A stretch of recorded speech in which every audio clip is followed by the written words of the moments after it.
Bonjour l'Afrique, c'est encore le professeur Massankap, agentologue diplômé de l'ancienne université Soulab d'Abidjan Plateau, la célèbre Sorbonne de la Pègle des Lagunes, la capitale de la Côte d'Ivoire, toujours très clair. Aujourd'hui, je vais vous parler de l'impact social du Covid-19 sur les populations africaines les plus précaires. D'un point de vue social, cette pandémie a révélé et surtout accentué les disparités de nos sociétés socialement déséquilibrées.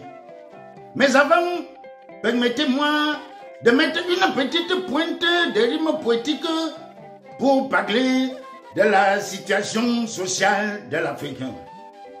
C'est vrai, en Afrique, nous avons quelques îlots de milliardaires dans un océan de misère.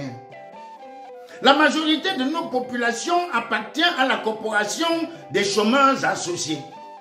Selon la médecine du travail, en Afrique, les classes populaires sont toutes atteintes de fauchématose aiguë.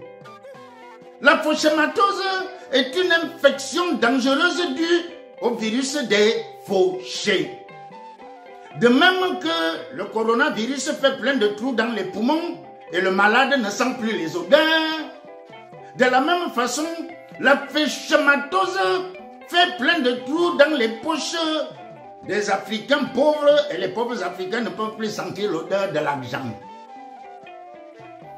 En ces périodes de pandémie du Covid-19, cette épidémie de fauchématose fait des ravages dans cette vallée de larmes où il faut toujours payer.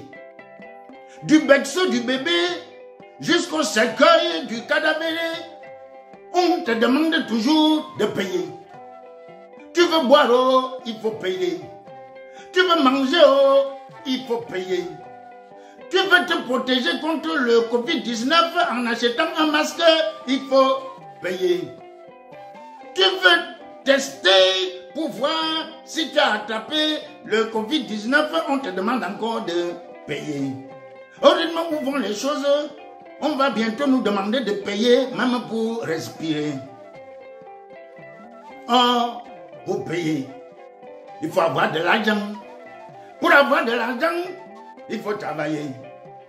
Mais comment tu vas faire pour travailler si tu restes toujours confiné? Voilà une violente question qui demande une profonde réflexion.